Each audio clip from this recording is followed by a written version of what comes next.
Hello, नमस्कार, आदाब, सत श्री अकाल और अस्सलाम वालेकुम। मैं हूं मोहम्मद अहमद काज़मी, लेकर आया हूं आपका पसंदीदा कार्यक्रम आपके रूबरू। आज एक बार फिर हम अमरीश मिश्रा जी से बात कर रहे हैं। आप लोग इंतजार करते हैं, मीडिया स्टार वर्ल्ड चैनल पर भी उन्हें देखना चाहते हैं। उनका चैनल जो Amrish Mishra speaks viva Palestine, वो काफी एक्टिव है। उसका मैं आपको डिस्क्रिप्शन में लिंक दूंगा और उनके टेलीग्राम चैनल का भी। बहुत ही लाजवाब किस्म की फैक्ट्स की बुनियाद पर जो वो वीडियो डालते हैं, वो आप काफी पसंद करते हैं। इस वक्त जो कुछ जंग के हालात हैं, तकरीबन 16-17 महीने जो हुए हैं, इसमें बहुत मुख्तलिफ तरीके से स्टडीज आ रही हैं। और अब हालत ये पहुंच गई कि नेतन्याहू ने कह दिया कि हम गाजा पर परमानेंट कब्जा करेंगे, उसके लिए जमीनी फौजी कार्रवाई शुरू करेंगे। उधर यमन के हूथी अंसारुल्लाह ने इजराइल आने वाले जहाजों को, हवाई जहाजों की कंपनियों को यह वार्निंग दे दी है कि आप अपनी फ्लाइटें कैंसिल कर दीजिए और हम पूरे आसमान को कंट्रोल कर रहे हैं इजराइल के। ये बहुत बड़ी बात है। यमन जो हूथियों की सरकार, अंसारुल्लाह की सरकार, जिसे अब भी यूनाइटेड नेशन में रिकॉग्निशन नहीं है, जो जाहिर है अमेरिका और उसके दोस्त मुल्कों की वजह से, और उसे अब भी नॉन स्टेट एक्टर और रिबल्स कहा जाता है वेस्टर्न मीडिया में। आखिर उनके पास कहां से ऐसी ताकत आ गई कि इजराइल की फिजा को कंट्रोल कर रहे हैं? उस पर हम बात करेंगे। उसके अलावा भारत पाकिस्तान के बीच में जो टेंशन है, पहलगाम आतंकी हमले के बाद ईरान के फॉरेन मिनिस्टर पाकिस्तान गए हैं और अब भारत भी आने वाले हैं। क्या कुछ है? क्या इस इलाके में होने वाले वाकयात से भारत पर भी कुछ असर पड़ रहा है? क्या इसका कुछ इम्पैक्ट है? यहां पर भी हम देख रहे हैं क्या कुछ है। इस सब पर हम बात करेंगे। अमरीश मिश्रा जी, वेलकम है आपका। मीडिया स्टार वर्ल्ड को आप समय दे देते हैं, उसके लिए बहुत बहुत शुक्रिया। आप ये बताइए कि गाजा पर कितनी बार पूरे इलाके को बीच बीच में कॉरिडोर्स बना बना करके उनके मुताबिक कई बार क्लीन किया जा चुका है गाजा को, और वो गाजा बस में नहीं आ रहा है इसराइल के। अब कहते हैं कि हम पूरी तरह से कब्जा करेंगे, जमीनी जमीनी हमला करके वहां जाकर के बैठ जाएंगे। आप इसे कैसे देख रहे हैं? देखिए, सबसे बड़ी बात यह है कि यह हास्यास्पद भी मुझे लगता है। गाजा पे कितनी बार नेतन्याहू कब्जा करेंगे? एक उन्होंने कब्जा जो किया था वो 2023, 7 अक्टूबर 2023 के बाद जो कब्जा शुरू हुआ था, उसमें वो नॉर्थ गाजा पे उन्होंने नवंबर में डिक्लेयर कर दिया था, नवंबर 2023 में, कि हमने नॉर्थ गाजा जीत लिया है, उस पर कब्जा कर लिया। उसके बाद उन्होंने जनवरी से लेके मार्च के बीच कहा हमने साउथ गाजा जीत लिया है, कर लिया है।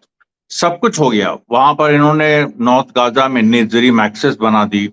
उसके बाद इन्होंने कई इस तरह के, अच्छा, उस समय भी बात यही हुई थी कि जो फिलिस्तीनी सिविलियंस हैं उनको हम ह्यूमैनिटेरियन बबल्स उनके लिए बनाएंगे। उसके लिए बकायदा टेंडर वगैरह निकल गए थे कि कोई जो फॉरेन कंपनीज आके उनके लिए कुछ ऐसा ह्यूमैनिटेरियन बबल बनाएंगे, कुछ एरियाज जो कि कॉर्डन ऑफ कर दिए जाएंगे। 2 मिलियन जो फिलिस्तीनी हैं उनको इजाजत होगी बस उन्हीं एरियाज में रहने की। उनको बाहर भी जाना पड़ेगा, इजराइल की परमिशन से अंदर भी आना पड़ेगा। मैंने पूरा इजरायली घेरे में रहेंगे और पूरी स्ट्रिप में इजराइल का कब्जा रहेगा। अब ये जो 15 महीने की लड़ाई चली, यानी जो 19 जनवरी 2025 को जो युद्ध विराम हुआ, उसके पहले जो लड़ाई चली उसमें ये लोग कम से कम 3 से 4 बार नॉर्थ गाजा कैप्चर कर चुके हैं, साउथ गाजा कैप्चर कर चुके हैं।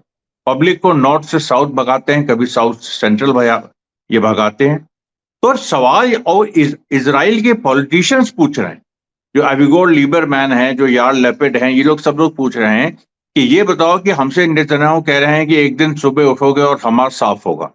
लेकिन हमको तो लग रहा है एक दिन हम सुबह उठेंगे और हमको दिखेगा कि कोई भी जो 24 लिविंग प्रिजनर्स हैं, 59 है टोटल, जो 24 लिविंग प्रिजनर्स हैं वो है ही नहीं। उनकी समाप्ति होगी और इजराइल ने ही उनको मार डाला। हमको तो लग रहा है ये होगा, क्योंकि गाजा को अच्छा, एक नेतन्याहू ने यह भी कहा हम गाजा पे फिर कब्जा करेंगे, आपकी बार इनडेफिनेटली रहेंगे। अब आपकी बार इनडेफिनेटली रहने का क्या मतलब है? पिछली बार भी तो तुम इनडेफिनेटली रहे थे। पिछली बार कोई टाइमलाइन थी क्या? पिछली बार साफ था कि हमास को खत्म करेंगे, होस्टेजेस को फ्री करेंगे। ये दो उनकी वो थी, ये वॉर ऑब्जेक्टिव्स थे, दोनों ही फेल हो गए। हमास को आप खत्म नहीं कर पाए, हमास ने बल्कि अपने हमले बढ़ा दिए, उसकी वजह से आपको 19 जनवरी 2025 को आपको सीज फायर करना पड़ा। और उधर होस्टेजेस को आप छुड़ा नहीं पाए। होस्टेजेस जो भी छूटे हमास की मर्जी से छूटे हैं, या तो मारे गए हैं, इजराइल के हाथों मारे गए हैं, कई मारे गए, दर्जनों मारे गए। अब सवाल यहां पर यह है कि इजराइल कुछ नया नहीं करने जा रहा है, लेकिन जो उसके दूसरा पक्ष है, जो हमास है, वो नया कर रहा है। वो देखिए, आपको मैं बताऊं कि 18 मार्च 2025 से इजराइल ने अपना ये ऑफेंसिव शुरू किया, जब उसने सीज फायर तोड़ा और उसने बमबारी शुरू कर दी, और उसके बाद लिमिटेड ग्राउंड इनकर्जन शुरू कर दिए। 18 मार्च से करीब 16 अप्रैल तक हमास देखता रहा। उसने एक्सप्लोजिव वगैरह बिछाए थे, वहां पर इजरायली आते थे तो कुछ ब्लास्ट भी होते थे, लेकिन कोई मेजर कैजुअलिटी इजराइल की नहीं हुई। लेकिन 17 अप्रैल 2025 से एक के बाद एक 17 अप्रैल 2025, आज 6 मई 2025 है, कल तक का अगर हम हिसाब ले लें तो करीब 18 दिनों में करीब 17 हमले, 17 अटैक्स किए हैं हमास ने। इजराइल के ऑफिशियली 6 लोग मारे गए हैं और ऑफिशियली 36 लोग घायल, ऑफिशियली। अनऑफिशियल मतलब सोल्जर्स उनके, अनऑफिशियली तो ये फिगर कुछ भी हो सकती है। अब कहने का मेरा मतलब यह है कि जो हमास ने 17 अप्रैल से अपना काउंटर ऑफेंसिव शुरू किया, उस काउंटर ऑफेंसिव को ऑब्वियसली दुनिया जो है वो उस तरह से एनालाइज नहीं कर पाती। ये न्यूयॉर्क टाइम्स और बीबीसी वगैरह, ये लोग मिलिट्री एनालिस्ट इनके पास है नहीं, और अगर हैं भी तो उनको ये चुप करा देते हैं। सवाल ये है कि ये हमास ने काउंटर ऑफेंसिव शुरू किया, और इस काउंटर ऑफेंसिव की एक नई बात है जो किसी ने नोट नहीं की। वो नई बात क्या है? वो नई बात यह है कि पहले जो पिछले 15 महीनों में जो लड़ाई हुई है, उसमें हमास दोनों तरह से लड़ा है। गुरिल्ला वॉरफेयर की तरह लड़ा है कि एकदम से अपीयर होके मारना और गायब हो जाना, और दूसरा एकदम से निकल के मारना और फिर टिके रहना, यानी हिट एंड रन और हिट एंड स्टे, ये दोनों। अच्छा, दूसरी बात डायरेक्ट कमबैक। जो 15 महीने में एक और खास बात थी कि कई बार हमास ने सीधे आमने सामने की लड़ाई घंटों चली है, और इसी में यहिया सिनवार मारे भी गए थे जब वो खुद लड़ने आ गए थे। और कई बार यहिया सिनवार पहले भी लड़ने आए थे, जब उनकी शहादत हुई तो ये बात खुली कि पहले भी वो कई बार आए थे। उस बार ऐसा हुआ कि वो मारे गए। अब जो हमास ने वो कंबाइन किया था कि एक आप गुरिल्ला वॉरफेयर भी कर रहे हैं और उसके साथ साथ आप बाहर निकल के एंगेज भी कर रहे हैं, डायरेक्टली एंगेज कर रहे हैं, तो कम से कम हमास दिखता तो था ना। अभी जो है 17 अप्रैल से जो 5 मई तक या 4 मई तक जो पूरी जो पूरा घटनाक्रम रहा है, चाहे वो बेत हनून हो, चाहे वो राफा हो, चाहे वो नॉर्थ गाजा में बेत हनून हो, चाहे साउथ गाजा में राफा हो, उसका सबसे बड़ी फीचर है कि अब की बार हमास तो दिख ही नहीं रहा।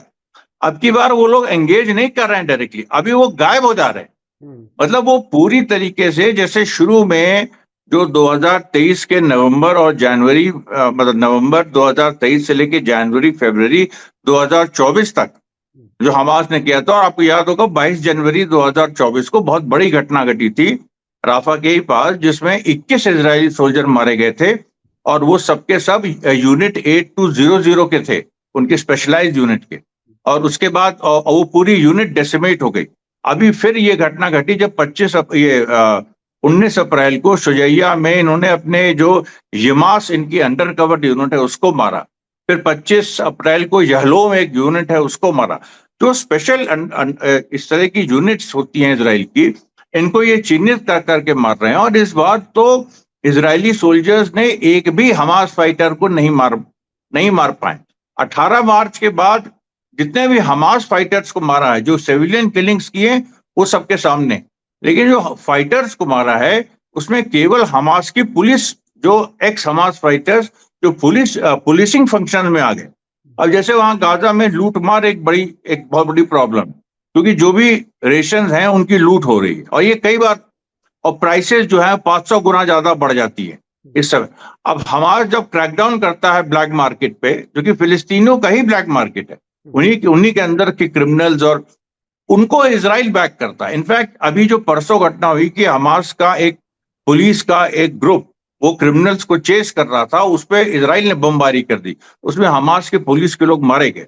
तो कहने का मेरा मतलब ये है कि जो आपने अभी तक जो पुलिस और सिविल ऑफिसर उनको मारा है, पहले तो कम से कम इक्का दुक्का हो ही जाता था कि भाई हमास के एक ऑफिसर को हमने मार दिया, मोहम्मद दैफ को मार दिया, यहिया सिनवार को मार दिया, और भी नीचे बहुत। इस बार तो आपने कुछ क्लेम भी नहीं किया है कि हमास के हमने किसी कमांडर को मार पाए या कुछ कर पाए। तो ये लड़ाई बहुत ज्यादा अब दूसरी तरह की होने वाली है। इसमें हमास पहले से ज्यादा प्रिपेयर्ड है, उसके पास 15 महीने का अच्छा एक्सपीरियंस है। आईडीएफ के पास वो एक्सपीरियंस नहीं है, क्योंकि आईडीएफ अपने सोल्जर्स रोटेट कर रहा है। अभी जो बैचेस भेजेगा वो बहुत सारे ऐसे लोग हैं जो नया जो रिजर्व फोर्स मोबिलाइज करने की बात नेतन्याहू ने कही है, जो पिछली बार नहीं बुलाए गए थे, इस बार बुलाए जाएंगे। जो पिछली बार बुलाए गए थे वो तो अग्री नहीं कर रहे हैं आने के लिए, बहुत सारे लोगों ने मना कर दिया है।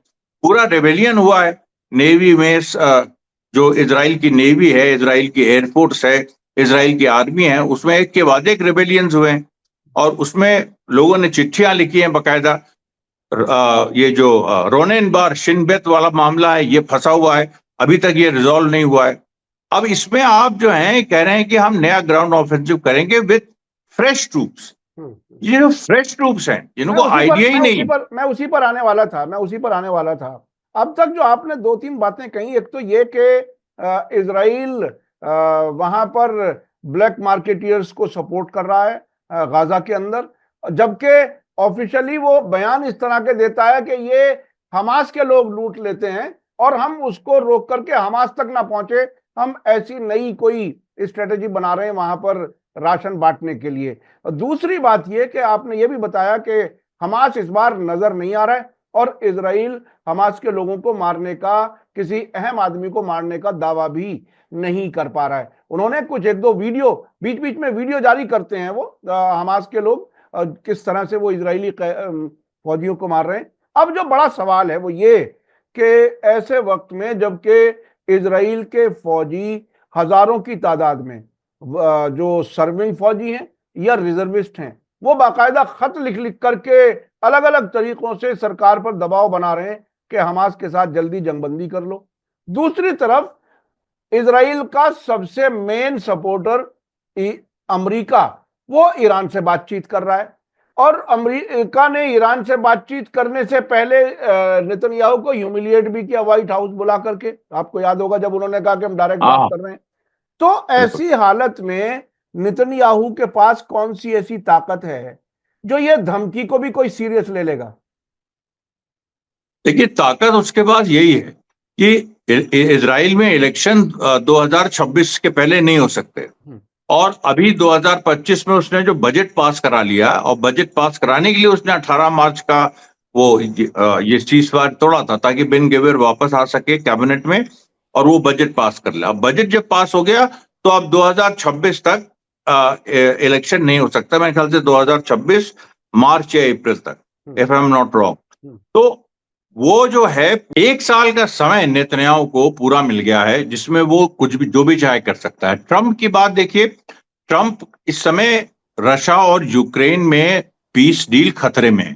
जो ट्रंप का सबसे बड़ा अचीवमेंट ट्रंप अपना दिखाना चाहता है वो एक्चुअली खतरे में है, क्योंकि प्यूटिन के कई बयान आए हैं। उन्होंने कहा है कि हमने थोड़ा बहुत भी जो हमने ट्रस्ट किया ट्रंप पे, या हमने सोचा कि यूरोप उसको सेंस आएगा, वो नहीं आया। यूरोप ने इस वक्त को इस्तेमाल किया यूक्रेन को रीआर्म करने में। अभी रशिया में विक्ट्री डे परेड चल रही है, मतलब विक्ट्री डे सेलिब्रेशन चल रहे हैं। 9 मई को वो होंगे, वहां पर कई राष्ट्राध्यक्ष आएंगे और उसमें जो है यूक्रेन ने धमकी दी है कि जो लोग आएंगे वो लोग अपने रिस्क पे आए, इस तरह की बातें बहुत सारी हुई हैं। अब सवाल यहां पर यह है कि यूक्रेन जो खत्म हो गया था उसको बार बार ये लोग जिंदा करते हैं। यूक्रेन बिल्कुल टूटा हुआ देश है, वहां कुछ है नहीं, फिर भी उसको कभी मिनरल डील के नाम पे, कभी इसके नाम से कुछ अमेरिका हथियार चुपचाप देता है। हालांकि अमेरिका ने आधा कर दिया है, लेकिन यूरोप ने अपने हथियार बढ़ा दिए, और उसके साथ साथ यूरोप ने कई बार कहा कि हम ट्रूप्स भी भेजेंगे। हालांकि कोई ट्रूप्स अभी तक उस तरह से ऑफिशियली नहीं गई है। मर्सनरीज फ्रेंच और इंग्लिश और इस तरह के बहुत सारे लड़े हैं वहां पर और मारे गए। अब ट्रंप का ध्यान उधर है, तो ट्रंप ने, जहां तक कल तक की खबर है, नेतन्याहू से कहा है कि देखो, या तो मैं क्योंकि ट्रंप मिडिल ईस्ट आ रहा है 15 से 20 मई के बीच, वो सऊदी अरेबिया भी जाएगा, वो यूएई भी जाएगा, हो सकता है इजिप्ट जाए, अभी इजिप्ट का नहीं पता, लेकिन सऊदी अरेबिया वो जरूर जाएगा और एक दो जगह और जाएगा। अब उसने 15 मई की इसीलिए डेट दी है कि 15 मई तक कुछ समझौता कर लो, अगर नहीं कर सकते हो तो फिर तुम उसके बाद तुम संभालो, तुम अपना जो चाहे करो, और फिर ये मत कहना हमसे बाद में आके कि मीडिएट करो, क्योंकि हम फिर अगर हमारे होस्टेजेस मारे गए, वो ईडन अलेक्जेंडर जो इनका होस्टेज है, जिससे हमास ने कहा था संपर्क टूट गया, उसके बाद हमास ने कई होस्टेजेस का वीडियो प्रकाशित किया। अभी कल एक होस्टेज का वीडियो प्रकाशित किया जिसमें उन्होंने दिखाया कि जो बमबारी से कैसे, इजरायली बमबारी से जो इजरायली होस्टेजेस हैं उनकी जान को कैसे खतरा है, एक एक जगह उनको छुपा रहे हैं, फिर उसके बाद वहां बमबारी हो रही है, वो घायल हो जा रहे हैं होस्टेज, उनको दूसरी जगह ले जाया जा रहा है। तो ये हमास ने इफेक्टिवली दिखाया। अब इसमें देखिए जो पूरी जो सिचुएशन है वो मेरे ख्याल से एक वॉर ऑफ एट्रिशन की तरफ फिर से चीजें बढ़ रही हैं, और वॉर ऑफ एट्रिशन में इजराइल हारता है, ये इजराइल ने देखा है, ये हमने पिछले 15 महीने में देखा है कि वो जो घिसाव थकाव की लड़ाई होती है उसमें सिविलियंस को ये लोग मारते हैं। और देखिए एक बात आपको बताएं, हमास ने एक तैयारी कर ली और फिलिस्तीनियों ने भी तैयारी कर ली कि भाई हम हटेंगे नहीं, हम हारेंगे नहीं, हमको चाहे तो सब समूल नष्ट कर दो, हम लड़ते हुए ही हम लड़ेंगे, ये बात उन्होंने तय कर ली। और समूल नष्ट करने की बात है तो आप ये सोचिए कि इस तरह की चीजें आ रही हैं कि वियतनाम वॉर के समय 3 मिलियन वियतनामीज सिविलियंस मारे गए थे, 3 मिलियन मतलब 30 लाख, और 58,000 अमेरिकन मारे गए थे। साउथ वियतनामीज जो अमेरिकन अलाइज थे वो बड़ी संख्या में मारे गए थे, करीब 1 लाख से ऊपर। तो लेकिन वो लड़े, उन्होंने अपनी आजादी हासिल की। अल्जीरियन वॉर ऑफ इंडिपेंडेंस जो 1954 से 1962 चली, उसमें भी करीब 1.5 मिलियन 15 लाख अल्जीरियंस मारे गए सिविलियंस, और फिर लेकिन वो लड़ाई जीती गई। तो इस तरह के मॉडल्स लेके हमास और फिलिस्तीनी रेजिस्टेंस चल रहा है। क्योंकि देखिए इसमें एक बात नेतन्याहू ने इस बार ये कर दिया है, सीजफायर की शर्त में ये लगा दिया है कि हमास अपने आर्म्स गिव अप करे, और हमास के लिए आर्म्स गिव अप करना रेड लाइन है। वो रेड लाइन कोई छू नहीं सकता, उसने कह दिया है आर्म्स हमारी जनता के हैं, आर्म्स जनता जब तक हमसे नहीं गए कि हम नहीं ये सरेंडर करेंगे, और हथियार ही हमारा असली, क्योंकि वो ऑस्लो अकॉर्ड से लेके तो वो जो पूरी लाइन पीएलओ की है वो रिजेक्ट हो चुकी है। अब्बास ने इधर बहुत ही घृणित काम किए हैं, महमूद अब्बास ने एक वाइस प्रेसिडेंट, एक क्रिमिनल को अपॉइंट कर दिया है, जो कि जिसके ऊपर कई आपराधिक केसेस हैं, अल शेख करके कोई है, उसको अपॉइंट कर दिया है। और वो मतलब उसका कोई कैरेक्टर ही नहीं है, वो अपराधी है बेसिकली, और महमूद अब्बास ने इसीलिए किया है कि उसको ब्लैकमेल करता रहेगा। तो अब जो ये जो गाजा में जो इनका ग्राउंड ऑफेंसिव है, अब आप देखिए वेस्ट बैंक में क्या हो रहा है। वेस्ट बैंक में इनका करीब 3 महीने हो गए हैं जेनिन पे चढ़ाई किए हुए, तुलकरेम पे 2 महीने हो गए हैं, उसके बाद नाब्लस में ये कई बार कोशिश कर रहे हैं। वहां पर ऐसी स्थिति बन गई है वेस्ट बैंक में, अब जनता सड़क पे आके लड़ रही है घरेलू बमों से, मतलब 3-3, 400 लड़के निकलते हैं, वो पत्थर चलाते हैं, फिर घरेलू बम चलाते हैं। अभी 2 इजरायली सैनिक पहली बार एक्नॉलेज किया इजराइल ने वेस्ट बैंक में, मतलब 2025 में पहली बार, कि 2 सैनिक उसके घायल हो गए नाब्लस में। उसके बाद वहां पर रोज वो खबर आती है कि आज इतने घर तोड़े, आज उतने घर तोड़े, लेकिन इतने घर हैं, आप तो 20 साल लग जाएगा आपको सारे घर तोड़ने में, 20, 25, 30 साल। तो वहां आप कोई सेटलमेंट बना के टिक पा रहे हैं, ऐसी स्थिति नहीं आ पा रही।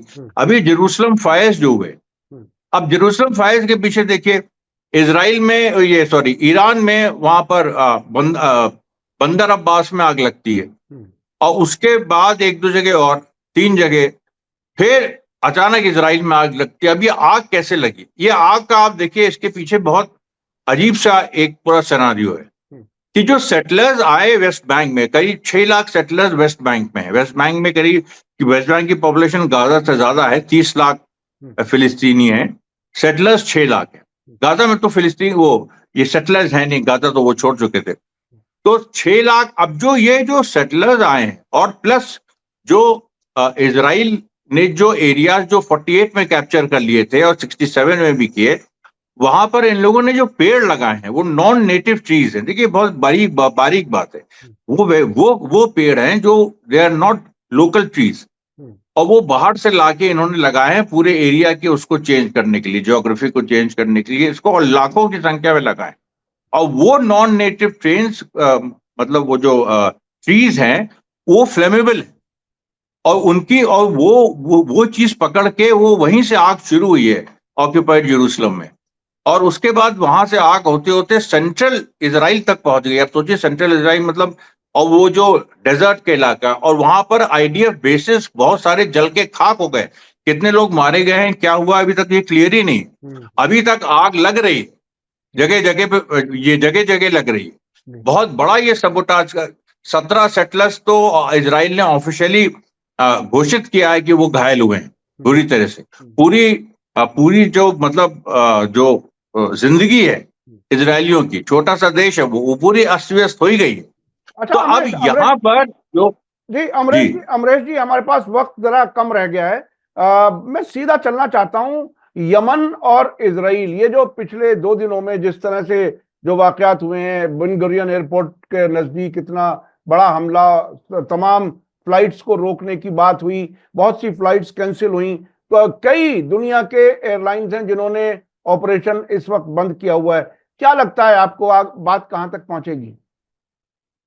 नहीं, ये तो अप्रत्याशित है। यमन ने बेन गुरियन एयरपोर्ट पे एरो और थार्ड दोनों सिस्टम्स, थार्ड अमेरिका का सबसे एडवांस सिस्टम, एरो इजराइल का सबसे एडवांस सिस्टम, जो 50 से 100 किलोमीटर हवा में रोक सकता है ऊपर, मतलब मिसाइल्स को, वो उनको भेजते हुए यमन ने मारा।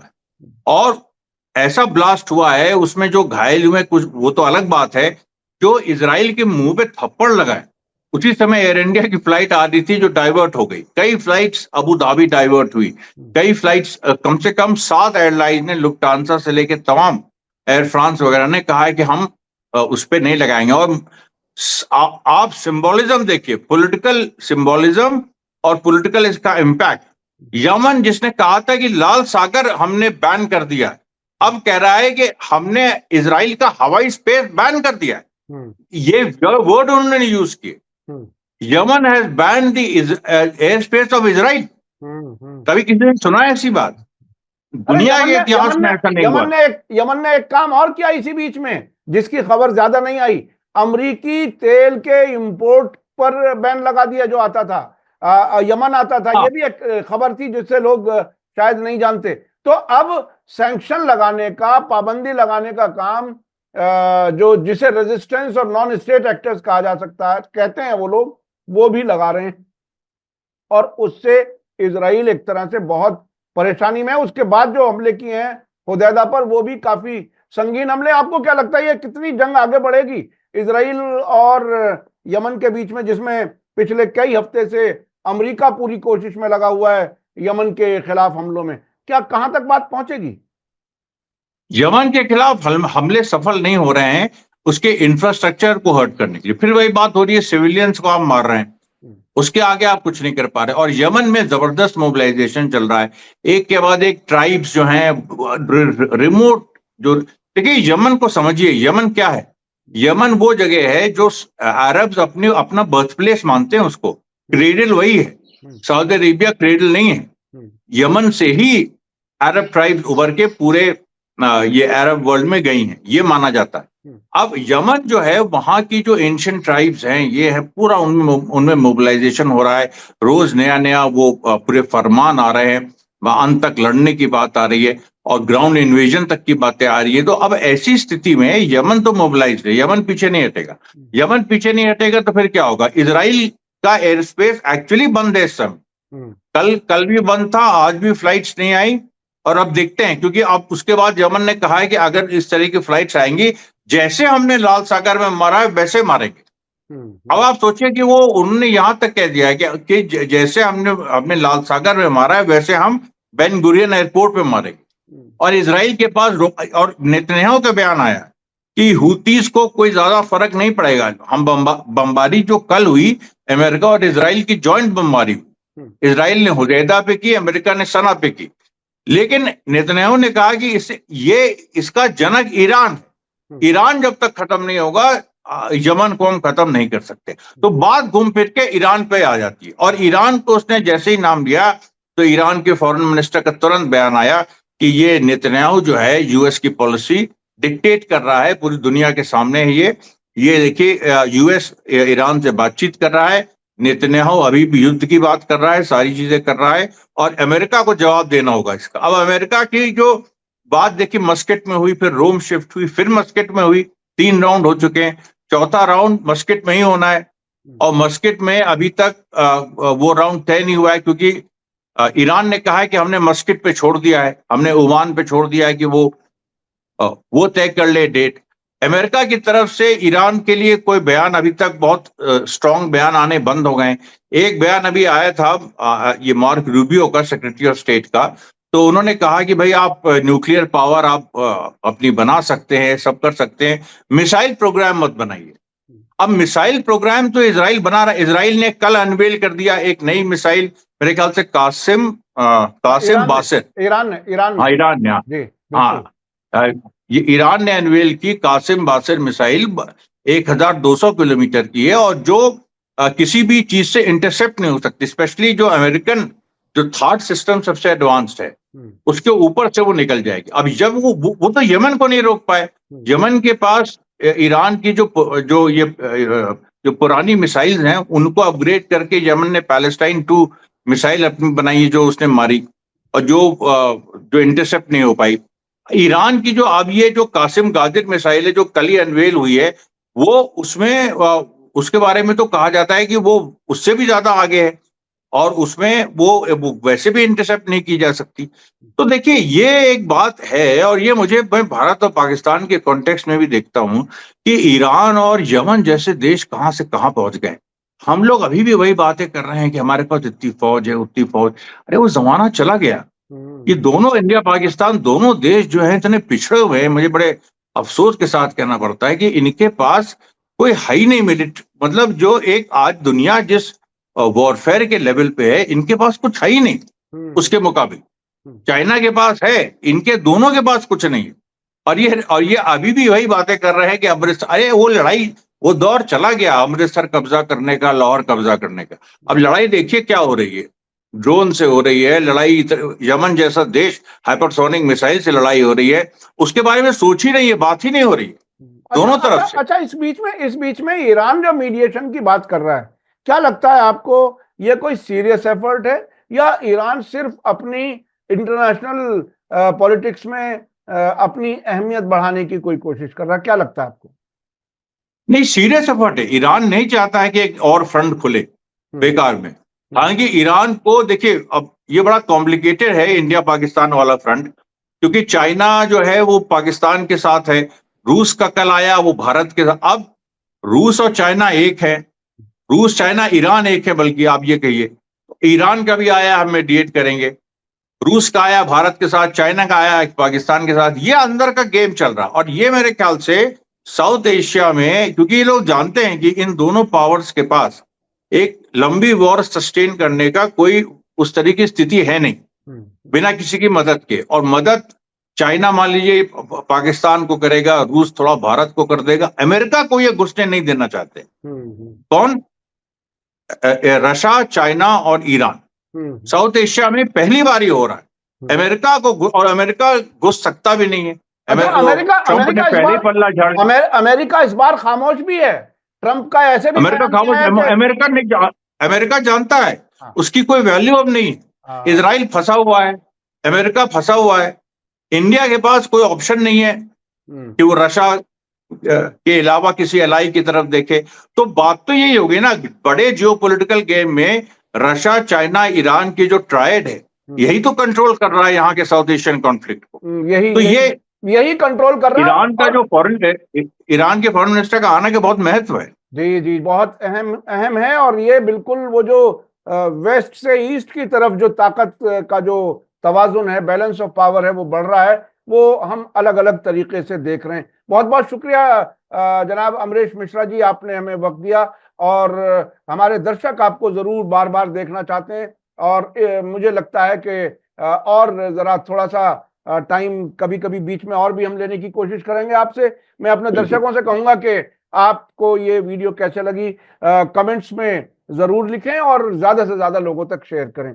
इसी के साथ मुझे दीजिए इजाजत। धन्यवाद, शुक्रिया, जय भारत, जय हिंद। मीडिया स्टार वर्ल्ड के और वीडियो देखने के लिए हमारे चैनल को सब्सक्राइब करें और सीधे नोटिफिकेशन पाने के लिए बेल आइकन दबाएं। और अगर हमारी खबर सच्ची और अच्छी लगे तो अपने व्हाट्सएप, इंस्टाग्राम, फेसबुक और ट्विटर अकाउंट पर जरूर शेयर करें।